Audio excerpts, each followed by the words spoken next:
Well, I'm now joined by Kieran Bryan's brother, Russell.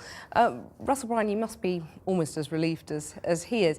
When do you hope to see him now? Well, we're hoping as soon as possible. We'd like to go out and see him in St. Petersburg, but we've so far been frustrated in our efforts to get out there. What, you've applied for visas? And yeah, we've not been applied for a visa, and we're still waiting to get the go-ahead to go out. As soon as we do, we'll be out there, and you know, we'd like to meet Kieran at the gates if we can. Yeah.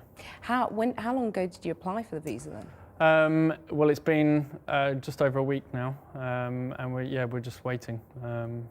But before that, what kind of contact have you had with him? Well, I haven't actually spoken to him since the beginning of September, when he left for Norway.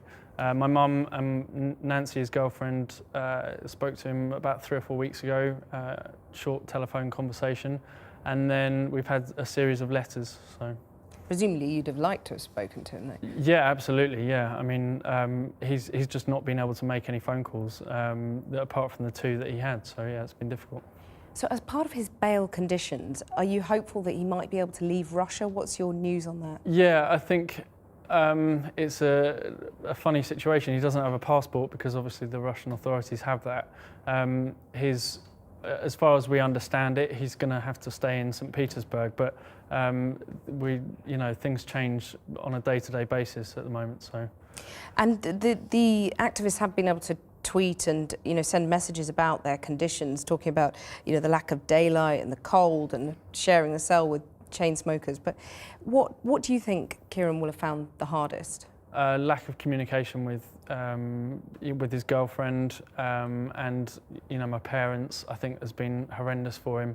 Not being able to speak in his native tongue to anyone for a long period of time must have been very difficult for him.